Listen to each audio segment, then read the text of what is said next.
Bom dia, alunos! Agora vamos à disciplina de Língua Portuguesa e sejam bem-vindos ao canal Astra Educa Concursos. Hoje nós daremos início ao conteúdo de língua inglesa, seguindo exatamente o estilo de explicação objetiva, clara e completa voltada para concursos. O foco aqui é dominar os pontos fundamentais da gramática inglesa, especialmente aqueles que as bancas mais exigem. Vamos trabalhar cada tópico com profundidade, como se eu estivesse explicando passo a passo em sala de aula. A gramática inglesa é estruturada em torno das formas verbais, da organização da oração e do uso preciso dos elementos linguísticos. Em concursos, espera-se que o candidato identifique tempos verbais, reconheça funções sintáticas e faça conversões entre estruturas, como ativa e passiva, ou discurso direto e indireto. Por isso, vamos ponto a ponto. Primeiro, vamos relembrar a construção da oração nos tempos presente, passado, futuro e condicional. No inglês, a estrutura de uma frase depende de 3 elementos básicos: sujeito, verbo e complemento. No tempo presente simples, usamos o verbo em sua forma base para todas as pessoas, com exceção de he, she e it, onde acrescentamos o s ao verbo. Já no passado simples, utilizamos a forma regular com ed ou a forma irregular correspondente. No futuro com o eu, a regra é simples. O auxiliar o eu aparece antes do verbo na forma base. No caso do condicional, utilizamos a estrutura com o would, seguido do verbo principal na sua forma base, formando um tempo que expressa possibilidades, hipóteses ou situações irreais. É fundamental compreender essas estruturas nas formas afirmativa, interrogativa e negativa. Na forma afirmativa, basta seguir a ordem padrão sujeito mais verbo mais complemento. Na forma interrogativa, ocorre a inversão, onde o verbo auxiliar aparece antes do sujeito. Já na forma negativa, utilizamos o auxiliar acompanhado da partícula not, que pode aparecer de forma plena ou contraída. Outro ponto importante é o uso dos verbos defectivos, também chamados de modal verbs. Esses verbos, como can, could, may, might, must, shall, should, will e would, possuem características próprias, não são conjugados, não aceitam s na terceira pessoa do singular, não têm infinitivo e sempre devem ser seguidos por um verbo na forma base. Os modais expressam habilidades, obrigações, possibilidades, conselhos ou probabilidades, sendo extremamente importantes em provas de interpretação e gramática. Na distinção entre voz ativa e passiva, devemos compreender que a ativa apresenta um sujeito que pratica a ação, enquanto na passiva, o sujeito sofre a ação. Para formar a voz passiva, utilizamos o verbo to be, no tempo adequado seguido do particípio passado do verbo principal. A banca pode exigir a transformação da ativa para a passiva e vice-versa. Portanto, é essencial saber ajustar o tempo verbal e a concordância do verbo to be. Também aparece frequentemente em provas a conversão entre discurso direto e indireto. No discurso direto, as falas aparecem exatamente como foram ditas, enquanto no indireto existe uma adaptação e uma mudança nos tempos verbais, pronomes e advérbios de tempo e lugar.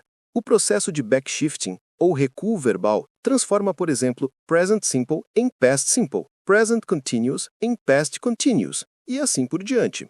É necessário também ajustar palavras como today, that day, yesterday, the day before, tomorrow, the next day, entre outras. No que diz respeito às if clauses, também chamadas de orações condicionais, elas aparecem em 3 tipos principais: zero, first, second e third conditional. Cada uma delas expressa uma relação diferente entre condição e resultado. A zero conditional fala de verdades universais utilizando o present simple nas 2 orações. A first conditional expressa possibilidades reais usando o present simple na oração condicional e o eu mais verbo na oração principal. A second conditional indica situações improváveis no presente e usa past simple na condição e would, mais verbo no resultado. Por fim, a third conditional expressa condições impossíveis no passado com a estrutura had mais particípio no if e would have mais particípio no resultado. Também devemos dominar tempos verbais compostos, como o presente perfeito, que utiliza have ou has, seguido do particípio do verbo, indicando ações que têm relação com o presente. O presente perfeito contínuo utiliza have ou has mais been mais gerúndio, destacando a duração de uma ação. O passado perfeito apresenta a estrutura had mais particípio, enquanto o passado perfeito contínuo utiliza had been mais gerúndio, ambos indicando ações anteriores a outras ações passadas. Outro ponto cobrado é o grau dos adjetivos, que pode ser de igualdade, superioridade ou inferioridade. O grau comparativo de igualdade utiliza as. O de superioridade usa er para adjetivos curtos ou more para adjetivos longos. E o de inferioridade é formado com o less. Já o superlativo usa the, mais o adjetivo modificado, seja com est nos curtos ou most nos longos. O caso genitivo, ou genitive case, é representado pelo apóstrofo mais s, indicando posse. Ele pode aparecer com pessoas, animais, organizações e expressões de tempo. Em casos especiais, como nomes no plural terminados em s, adicionamos apenas o apóstrofo. Esse tema costuma cair em questões que pedem a interpretação da relação de posse. O uso do gerúndio, do presente contínuo e do passado contínuo é fundamental. O gerúndio inglês é formado com ing e pode exercer funções de substantivo, adjetivo ou parte de uma locução verbal. O presente contínuo utiliza am, is ou are, mais o verbo com ing, expressando ações em andamento. O passado contínuo segue a mesma lógica, usando was ou were com ing, indicando ações que estavam em progresso no passado, mas que não necessariamente se concretizaram. Existe ainda sua forma no passado, que é was going to ou were going to, descrevendo planos que estavam prestes a acontecer no passado, mas que nem sempre se concretizaram. Também é necessário conhecer os diferentes tipos de pronomes. Os pronomes pessoais retos funcionam como sujeitos: I, you, he, she, it, we, they. Os pessoais oblíquos funcionam como objeto: me, you, him, her, it, us, them. Os pronomes relativos, como who, which, that e whose, introduzem orações subordinadas. Os reflexivos, como myself, yourself, himself, indicam que o sujeito pratica e recebe a ação. Já os pronomes interrogativos, como what, who, whom, which e whose, introduzem perguntas específicas. Todos esses tópicos formam a base gramatical que as bancas utilizam para construir questões, tanto de interpretação quanto de gramática aplicada. Dominar essas estruturas permite ao candidato reconhecer padrões, identificar erros, interpretar textos com precisão e realizar transformações exigidas na prova, como mudança de voz, mudança de discurso ou reconhecimento do tempo verbal. A compreensão textual em língua inglesa é, essencialmente, a capacidade de ler um texto e interpretar corretamente seu conteúdo, suas intenções, seus argumentos e seus detalhes implícitos ou explícitos. Em concursos, essa habilidade é avaliada não apenas por meio da tradução literal, mas principalmente pela interpretação contextual. O candidato precisa identificar o sentido geral, extrair informações específicas, perceber relações lógicas entre as partes do texto, reconhecer a função de conectivos e entender como elementos gramaticais influenciam a construção de sentido. Primeiro, é importante compreender que a leitura em inglês não deve ser conduzida palavra por palavra. Esse é um erro comum que atrapalha a fluidez e dificulta a interpretação. Em vez disso, o candidato deve buscar o significado global do texto, observando as ideias principais de cada parágrafo, o tema central e a intenção comunicativa. Em concursos, isso aparece sobretudo em questões que pedem o main idea, central theme, purpose ou best title. Essas perguntas exigem que o candidato identifique a essência do texto e não detalhes isolados. Outro ponto fundamental é a compreensão dos itens gramaticais, mas sempre na medida em que eles influenciam a interpretação. As bancas cobram, por exemplo, o domínio dos tempos verbais, porque cada tempo situa a ação em uma linha temporal e afeta de maneira direta o entendimento do leitor. Se o texto utiliza presente perfeito, isso indica experiências passadas com efeitos no presente. Se utiliza passado perfeito, isso marca anterioridade em relação a outra ação passada. Se utiliza will ou going to, prevê ações futuras. Esses detalhes podem ser decisivos para responder perguntas sobre sequência de eventos ou relações temporais. Além disso, a função dos pronomes deve ser observada com atenção. Pronomes como he, she, they, it, this, that, these e those são constantemente utilizados para retomar termos anteriores. Uma parte significativa dos erros de interpretação ocorre quando o candidato não identifica corretamente o referente de um pronome.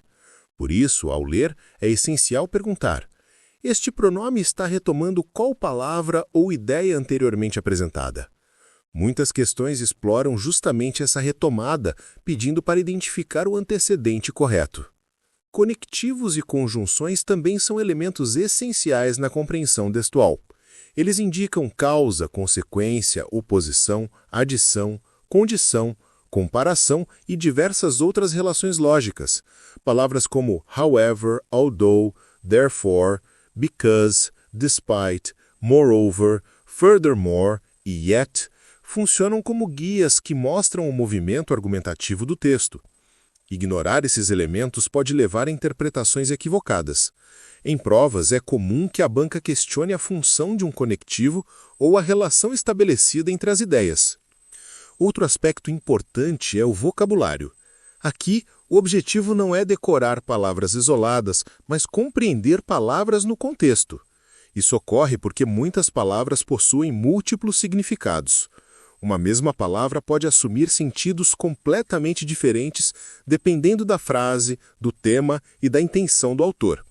Esse fenômeno é chamado de polissemia. Para resolver questões desse tipo, o candidato deve analisar o conjunto da frase e não apenas seu significado literal. Além disso, é essencial reconhecer cognatos verdadeiros e evitar cair em falsos cognatos, que são palavras semelhantes ao português, mas cuja tradução é diferente. Por exemplo, actually não significa atualmente, mas na verdade. Já pretend não é pretender, mas fingir.